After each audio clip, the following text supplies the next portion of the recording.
Welcome students. আজকে আমি পড়াবো engineering materials.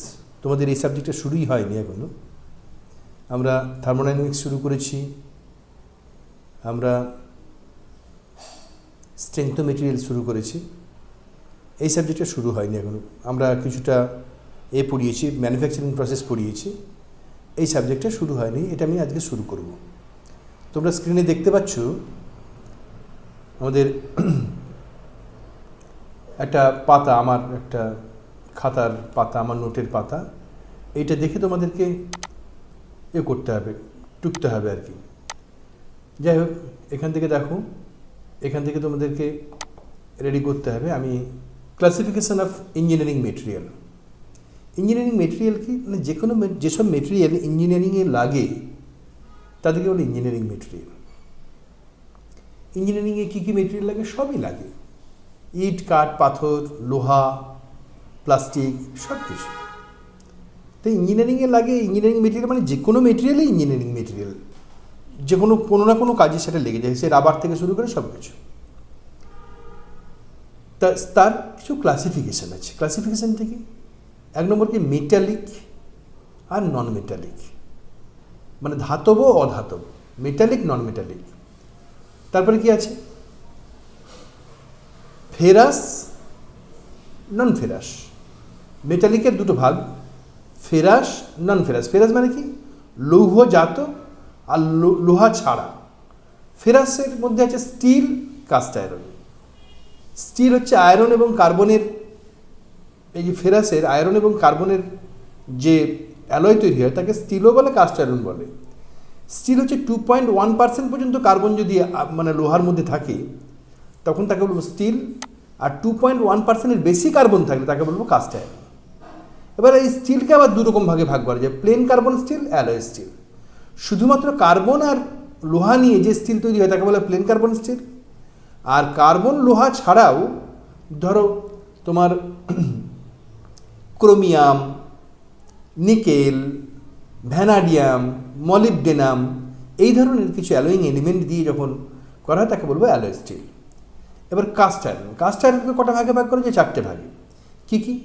Grey cast iron, white cast iron, malleable cast iron, ductile cast iron.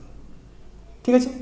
এবার non ferrous metal. Non ferrous metal মানে কি? যেসব মেটালগুলো লোহার মধ্যে লোহার কোনো নেই, ছোঁয়া নাই। কী কী সেগুলো? Aluminium, copper, magnesium, tin, zinc, lead, nickel and their alloys. ঠিক আছে? এবার ডান দিকটা দেখো, ডান দিকে কী আছে? নন মেটালিক, মানে মেটাল ছাড়া, মানে অধাতব্য। কি? তাকে দুটো ভাগে ভাগ করা যায়, অর্গানিক, ইনঅর্গ্যানিক। অর্গানিকের মধ্যে কে কে আছে? প্লাস্টিক, উড মানে কাঠ, পেপার, রাবার। তারপরে সিনথেটিক রাবার না, কিন্তু এই রাবারটা হচ্ছে যেগুলো গাছ থেকে পাওয়া যায়। তারপর লেদার। লেদার কি?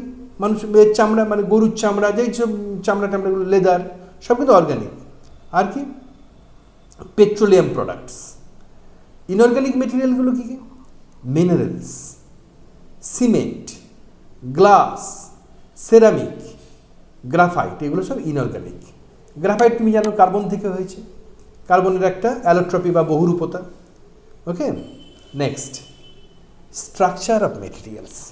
তাহলে আমি মেটেরিয়াল সায়েন্স শুরু করেছি, তাতে প্রথমে আমি ক্লাসিফিকেশন অফ মেটেরিয়াল একটা জাস্ট ট্রি করে বুঝিয়ে দিয়েছি।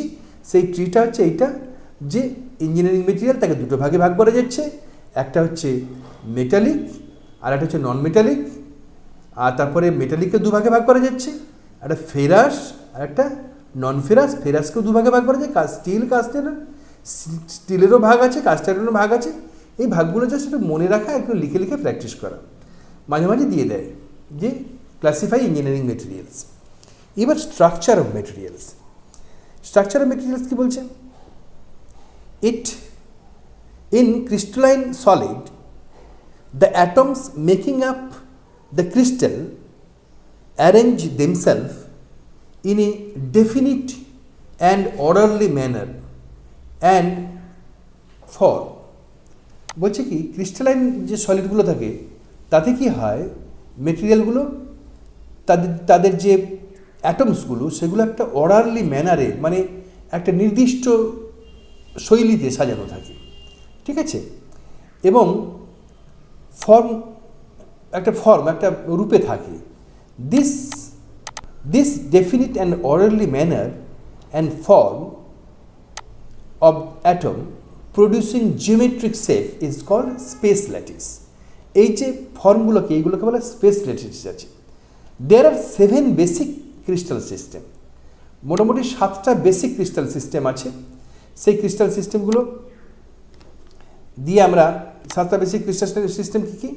কিউবিক, টেট্রাগোনাল, হেক্সাগোনাল, অর্থোরম্বিক, RHOMBIC কিন্তু অর্থোরম্বিক, রম্বোহেড্রাল, মোনোক্লিনিক, MONOCLINIC, মোনোক্লিনিক, ট্রাইক্লিনিক, এইগুলো, ঠিক আছে। এইগুলো হচ্ছে তোমার অ্যাকর্ডিং টু ব্র্যাভিয়াস মানে একজন বিজ্ঞানী, একজন engineer, ব্র্যাভিয়াস, there are 14 possible types of space lattice, but 14 রকম আছে। আমরা মানে 7 রকম মেন শিখলাম, কিন্তু ব্র্যাভিয়াস বলেছে 14 রকম হতে পারে। এবার বলছে but following 3 types are useful, মানে usually found in most of the metals. বেশিরভাগ যত ধাতু আছে, মেটালস আছে, তাতে এই 3টে টাইপের পাওয়া যায়। কি কি? BCC or body centered cubic, BCC or body centered cubic structure।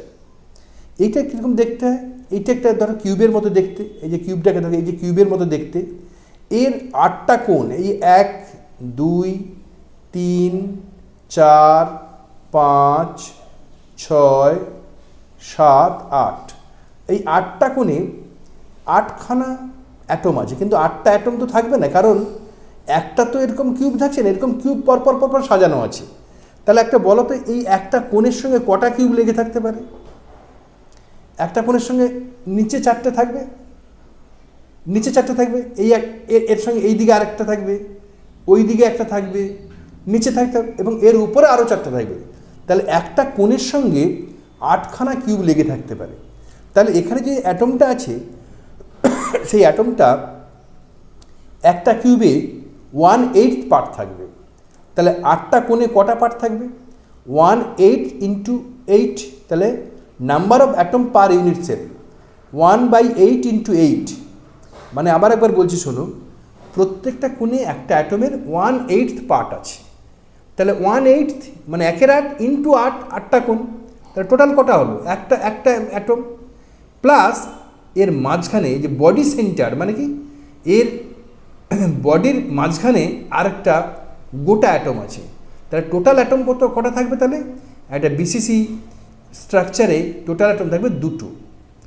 এটা কোন কোন মেটেরিয়ালে এই ধরনের স্ট্রাকচার দেখা যায় না? Alpha iron, tungsten, chromium, manganese, molybdenum, tantalum, barium, vanadium etcetera have BCC structure. এবার FCCটা কি বলছে? ফেস সেন্টার কিউবিক, মানে ফেসের সেন্টারে একটা করে থাকবে ফেস সেন্টার কিউবিক। তাহলে দেখো এখানে তোমার 8টা কোণে, তাহলে একটা কোণে কটা কিউব থাকতে পারে? 8টা কিউব। তাহলে এই যে অ্যাটমটা, এইটা 8 ভাগে ভাগ হবে, তাহলে 1/8 পার্ট পাবে এইটা। তাহলে 1/8 × 8টা কোণ, 8 মানে একটা। এইবার দেখো এই যে একটা ফেসের সঙ্গে কটা কিউব লেগে থাকতে পারে? একটা ফেসের সঙ্গে সবসময় 2টো কিউব লেগে থাকবে, এর উপরে আরেকটা, এর সাইডে আরেকটা, এইদিকে সাইডে আরেকটা। তাহলে এর উপরে যদি আরেকটা থাকে, তাহলে একটা যদি এখানে যদি থাকে, তাহলে এ হাফ পাবে, ও হাফ পাবে। তাহলে 1/2 মানে হাফ ইন্টু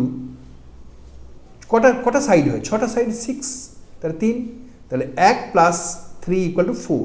তাহলে number of atom per unit cell কটা হবে? 4। ঠিক আছে, বোঝাতে পারলাম? তাহলে এটা হচ্ছে এটা মানে FCC স্ট্রাকচার কাদের হয়? Gamma iron, aluminium, copper, lead, silver, nickel, gold, platinum, calcium etc. have FCC structure. এবার কি বলছে HCP or hexagonal closed pack, hexagonal closed pack HCP. এটা কীরকম দেখতে না, এটা একটা দেখো উপরে হেক্সাগন মতন করা আছে, এই যে হেক্সাগন, নিচে একটা হেক্সাগন আছে, এই ছবিটা পুরোটা আসেনি এনিহাউ। তা এইটার একটা একটা সাইডের সঙ্গে দেখবে 12টা করে থাকতে পারবে, একটা কোণের সঙ্গে 12টা কিউব লেগে থাকতে পারবে একটা কোণের সঙ্গে, তাহলে 6টা কিউব লেগে থাকবে। এই যে একটা দুটো এদিকে একটা 3টে আর উপরে 3টে, 6টা লেগে থাকবে। তাহলে একটা এইগুলো কটা, 1 2 3 4 5 6, 1 2 3 4 5 6, 6টা, আর নিচে 6টা, কটা হবে 12টা।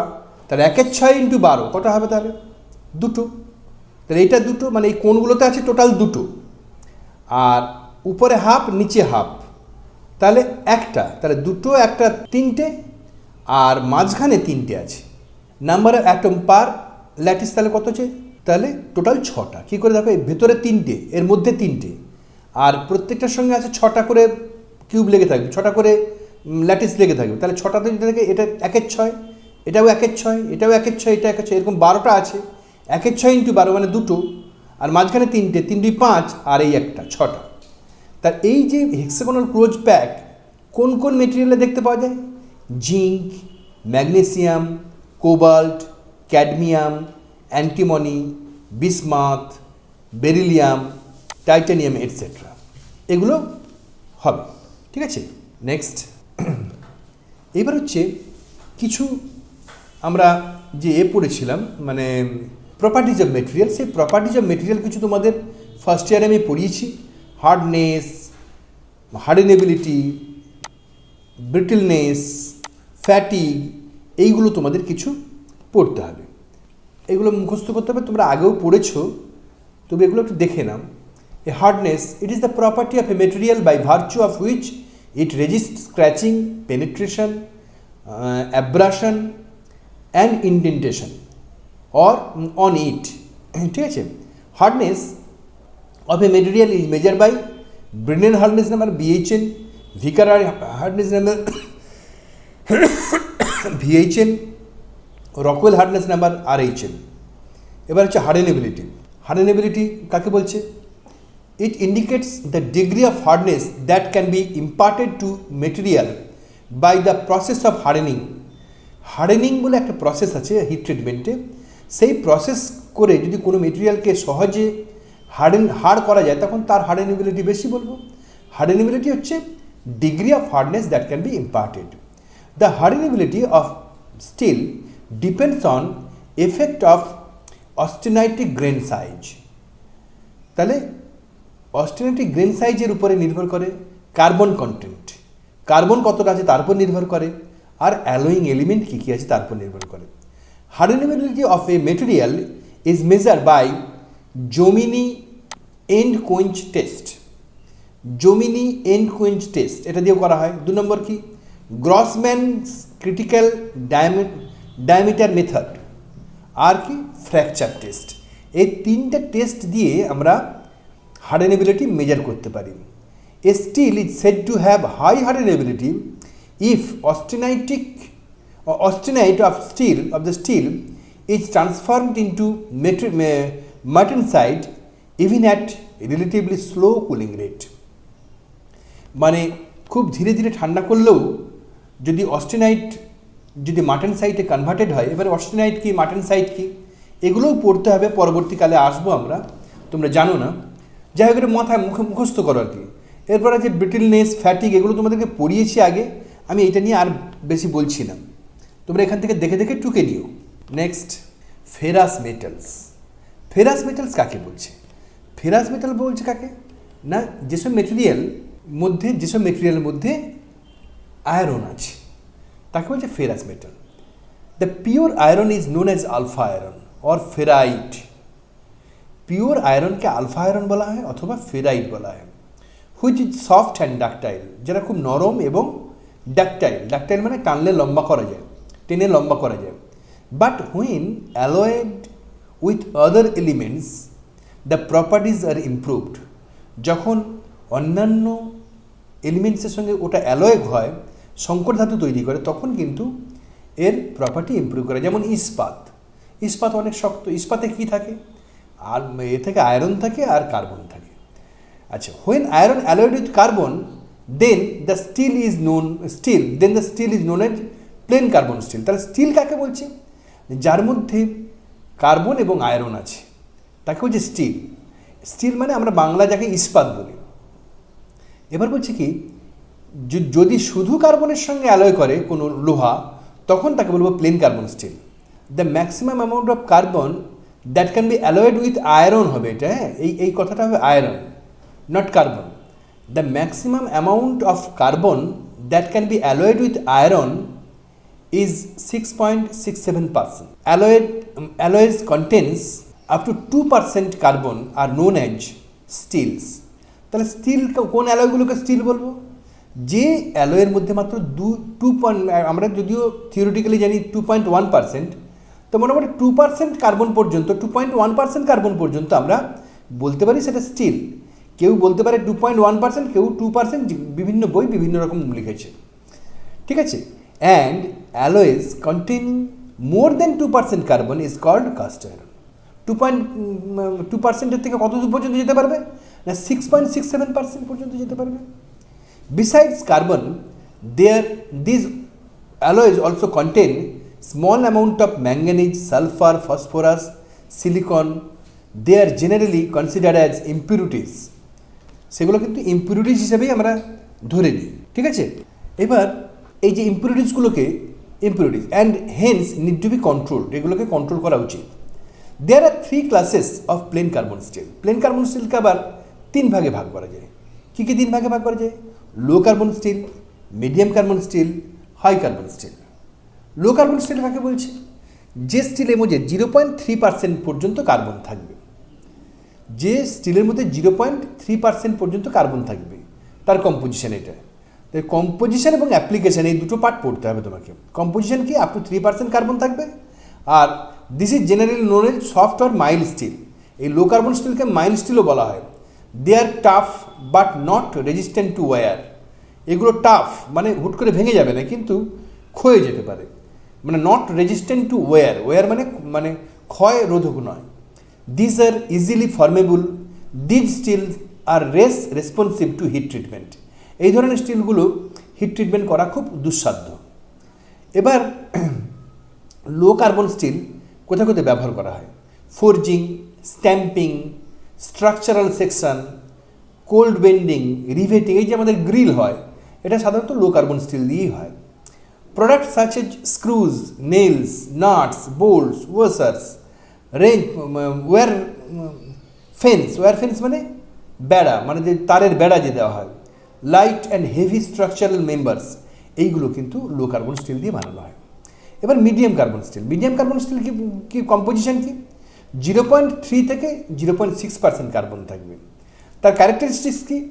This steels are less ductile, এগুলো কিন্তু বেশি ডাকটাইল না, but harder and have greater tensile strength than low carbon steel. This type of steel has better machining qualities. এগুলোকে মেশিনিং করা যায় সহজে, মানে কাটাকাটি যায় সহজে, কোনো চর পাবে না। চর মানে কি? মানে কাটার পরে কোনো জায়গায় মানে বেঁকে চুরে যাবে না, বা মানে তার ছিলকে থেকে যাবে না। And more responsive to heat treatment. এটা যেমন লেস রেসপন্সিভ ছিল, এটা more responsive to heat treatment, ঠিক আছে। তাহলে এটা এবার হচ্ছে হাই কার্বন স্টিল। না, এর অ্যাপ্লিকেশনটা দেখে নাও আগে। অ্যাপ্লিকেশন কি বলছে? Application, these steels are widely used in the industry. এই ধরনের স্টিল ইন্ডাস্ট্রিতে প্রচুর ব্যবহার করা হয়। These steels are widely used in the industry. Medium carbon steels are used for making shafts, connecting rods, spindles, rail axles, gears, turbine bucket wheel and other machine parts requiring medium strength and wear resistance surfaces. ঠিক আছে, এটা বোঝা গেল।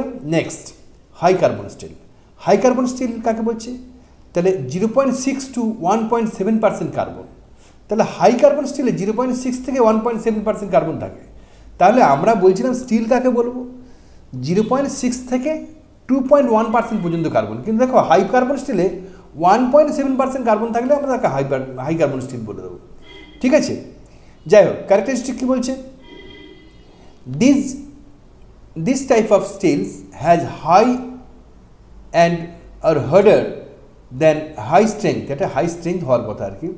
This type of steels has high strength and are harder than other plain carbon steel. Other plain carbon steel মানে low carbon steel, medium carbon steel, আর তো দুটো আছে। These steels rapid response to the heat treatment. এ কিন্তু খুব সহজে খুব তাড়াতাড়ি হিট ট্রিটেড হয়। Application: These steels are used for making hand wheels like এগুলো হ্যান্ড টুলস তৈরি করতে ব্যবহার করা হাই কার্বন স্টিল, কি যেমন wrench, chisel, punch, file, cutting tool like drill, wood working tools, reamers etcetera, এগুলো সব কাটিং টুল ব্যবহার করা হয়। এইবার effect of sulphur, phosphorus, silicon on plain carbon steel. Effect কী বলছে? যে প্লেন কার্বন স্টিলের সালফার, ফসফরাস, সিলিকন এগুলো কি? এগুলো হচ্ছে, আমরা কি বলেছিলাম যে এগুলো হচ্ছে ইম্পিউরিটিস। এর কি অসুবিধা হয় সেগুলো এখান থেকে জানা যাবে কী কী সুবিধা অসুবিধা আছে। In addition to carbon, plain carbon steel contains small quantities of sulfur, silicon and phosphorus as impurities. তাহলে সালফার কী করে? Sulphur reacts with iron and forms iron sulfide, FeS, which deposited along the grain boundaries, making the steel brittle. মানে স্টিলটাকে খুব ভঙ্গুর করে দেয়। which reduces the mechanical working properties. মানে আমি যদি মেকানিক্যাল ওয়ার্কিং করা হয় কখন? তোমাদের বোধহয় পড়িয়েছি হট ওয়ার্কিং, কোল্ড ওয়ার্কিং, এগুলো পড়ানো হয়েছে, ঠিক আছে? এই মেকানিক্যাল ওয়ার্কিংগুলো করা যায় না। To reduce this harmful effect 0.75 to 0.15% manganese is added to iron. তাহলে সালফারের যে হার্মফুল এফেক্ট, ওই যে হার্মফুল এফেক্টগুলোকে কমানোর জন্য যখন লোহা তৈরি করা হয় তখন দেখবে যে 0.075 থেকে 0.215% ম্যাঙ্গানিজ মিশিয়ে দেওয়া হয় লোহার সঙ্গে। কেন না, সে কী করবে? ওই সালফারের সঙ্গে MnS তৈরি করে ফেলবে, ম্যাঙ্গানিজ সালফাইড তৈরি করে ফেলবে, যেটা এই যে ব্রিটেলনেসটাকে, মানে এর যে ব্রিটেলনেসটাকে, লোহার যে ব্রিটেলনেসটাকে হতে দেবে না, লোহাটাকে ভঙ্গুর হতে দেবে না। এই পর্যন্ত আজকে থাক, তোমরা এইটুকু টুকে ফেলো, ঠিক আছে? ওকে, এরপরে তাহলে আমরা এই প্লেন কার্বন স্টিলের আরও কিছু যেগুলো আছে, যেমন ধরো সিলিকন, ফসফরাস, এদের কী কী অসুবিধা সেগুলো বলবো।